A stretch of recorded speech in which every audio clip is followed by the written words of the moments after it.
Hello, and welcome back to Ave Imperator Productions.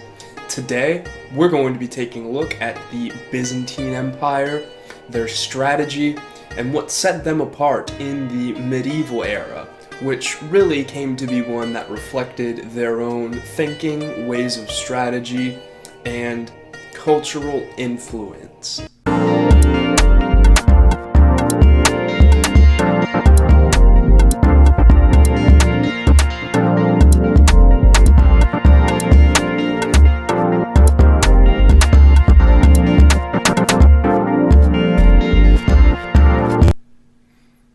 So the Byzantines are quite unique in the medieval situation, in that they not only had the Roman tradition, which you can see traced through a lot of the Western European civilizations through use of the language of Latin and a lot of their military techniques and things like that, but they also had Greek.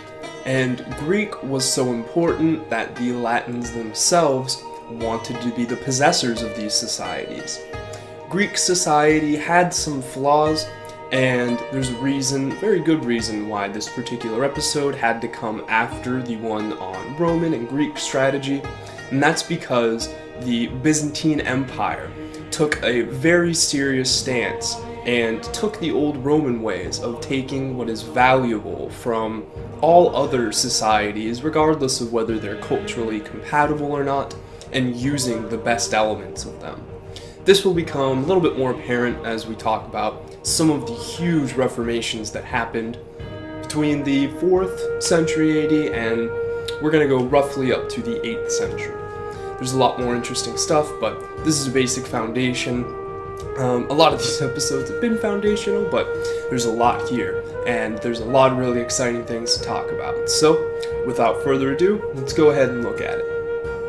So, what were some of the things that made the Byzantine strategy unique or effective? It's pretty interesting. The medieval period, as we all have been told repeatedly and repeatedly, was marked frequently by illiteracy, horrors, droughts, famines, invasions, all these kinds of things. When you had to constantly be fighting for your life, there was very little time to actually go out and learn how to read or to write. This did not stop the Byzantine administration, however, from mandating that their generals, high officers, and most of their staff officers too, all had to be literate. Now, why would this be? The Byzantine Empire had a wealth of information to draw on from old Roman and Greek sources on sieges, on attacks, on ambushes, and they would often compact them into manuals, such as the Strategicon by Maurice, which probably wasn't actually by Maurice, but it's for another video. And in order to practically use these tactics and these strategies, you had to be able to read. Now, why is this important? So, if you wanted to be not only a powerful and influential person, but also an intellectual in your own right in the ancient Byzantine times, and you weren't born into either nobility or into the royal family itself, you had limited options, we'll say. You could join the military, or you could join a religious structure. We already talked a bit about religion, so this is going to be much more on the military side. It is unfortunate that basically all the sources we have are either about the royal houses, the military itself, or the religious organizations. So those are the three divides that we're going to be looking at in the Byzantine societies. But the generals had to know how to read. This was very important because the Byzantines constantly found themselves outnumbered, and you could not rely on simply the strength of your men to go and win a fight when you had something like 18,000 men and they had something like 100,000 or 200,000, as would be the case with several armies seen off by Belisarius in his campaigns. So, a bit of setup. Why did the cavalry become such an instrumental feature of medieval warfare? We all know the image, the sturdy knight who went around very chivalric, which we'll also talk about, and defended his rights, the land, the peasants, all this kind of stuff. He was heavily armored, he was versatile, he was a very well-trained warrior. But this didn't happen overnight, and as you probably know, previous to this, the Roman military was marching in legions. Legions were heavily armored infantry. They saw the Roman Empire expand exponentially throughout Europe, Africa, and Asia, and yet this structure had to be abandoned and lost at the wayside. Why might that be? There's a very simple answer. One word: Adrianople. Adrianople is a city in Thrace in what is Byzantine-held lands, and in 378 AD, there was a very serious battle that occurred. The Romans, it was still during the pre-collapse of the Roman Empire, but the Romans had to see off an invading tribe called the Goths. They sent massive legions, bolstered by this heavy infantry, in to defend their lands from these foreign invaders. Unfortunately, what happened was the largest military loss since Cannae, which required strict remilitarization itself. This shattered the Roman military, and it brought a very important question to light. Why did they lose? Well, the Goths were almost entirely a cavalry force. They had new technology in the stirrups that they used, and they had much broader tactics that allowed them to totally surround and defeat the closely ordered Roman soldiers. The West didn't have the money to completely reintegrate their military and to reform everything, so they fell back onto what would become the medieval style of combat in Western Europe, where local people raised local armies to fight their own private wars. The East, however, had wealth. It had population, it had trade, and it had specialized citizens who were able to produce all kinds of goods that had ranging value when the times were nice. So the East decided to reform, and it's very important to look at. We all know the Greek phalanx, which fought bravely with their with their spear and their shield. We know the legions, the Roman soldiers, who were also infantry, and they fought in close order tactics. The next evolution of this Roman system of battle was the tagma, and the individual soldier was the tagmata.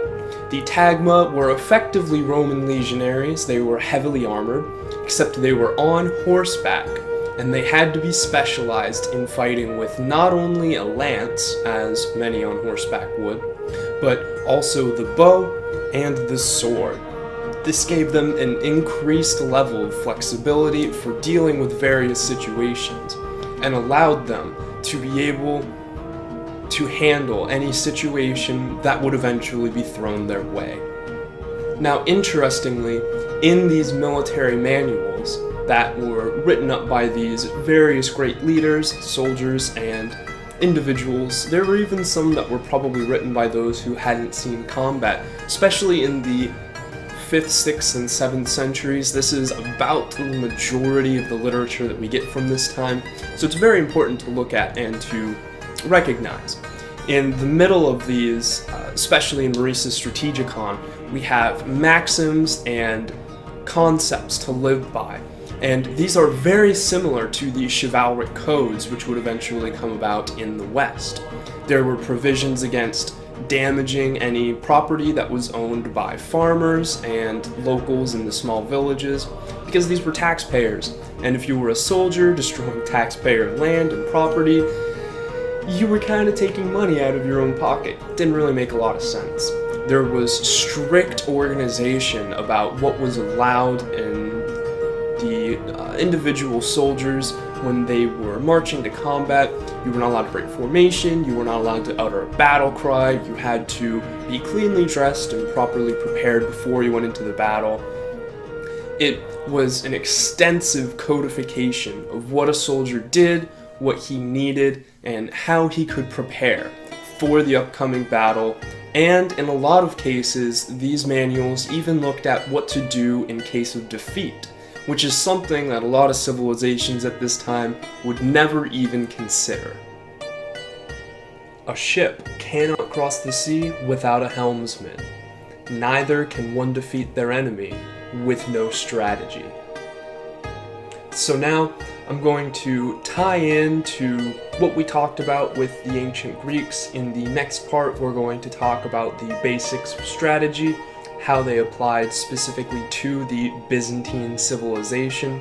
But for right now, we're going to look at those two concepts that we talked about in the Greek video, Bia and metis. Now, we talked about how metis was actually used as a function to win battles, but it could also serve as a way to insulate yourself from other people and to arouse suspicion.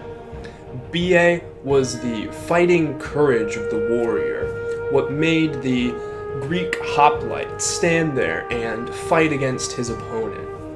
These were both still very important concepts, but there was a dichotomy between the officers and the soldiers, which led to the uneven distribution of these two qualities within the Byzantine military organization. So, metis, the quality of military strategic thinking, of being one step ahead, of thinking about the overall plan rather than the here and the now, was much more highly regarded by the staff officers, those who were literate, those who were drawing up the battle plans, those who wanted to see an end to the war itself, as opposed to simply be exposed to the glory of combat. To be sure, they saw very little glory in combat, and they thought specifically that any sort of combat at all was more of a trick of luck than it was actual skill or use of proper resources. It's very interesting that they managed to think this way, and it's also for a very good reason. If you had one, maybe two opponents, and you led a battle and you won victoriously, they had to recover longer than you did. Unfortunately for the Byzantines, they were completely surrounded. This had to do with the way that they thought of themselves overall. They still had the concept of themselves as a Roman Empire, big and mighty, us versus them. At one point in time, the world had been divided in two, as it frequently is. You were Roman, or you were not Roman. Barbarian, if you will. So, this concept, even after the fall of the Western Empire, remained central. One God, one nation, one Roman. It was very archaic, you could say, and it led to lots of conflict. And because of this, the Roman military structure in the East had to constantly keep its supply of soldiers up. If they won a victory with a small army in the East, in, let's say, against Persia, and they had lots of unnecessary combat deaths, they would have nothing to protect them from an incursion that would come from north of the Balkans, or from west, or northeast, or south.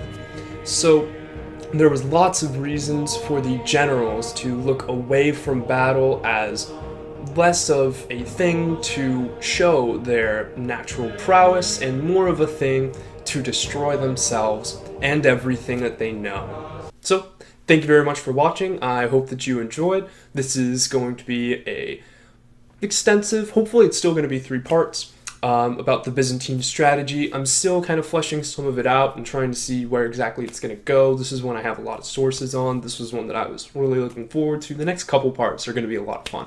So, if you enjoyed, make sure to like or to comment. Let me know what you did like, what you didn't like. If you want to see more like this, make sure to subscribe.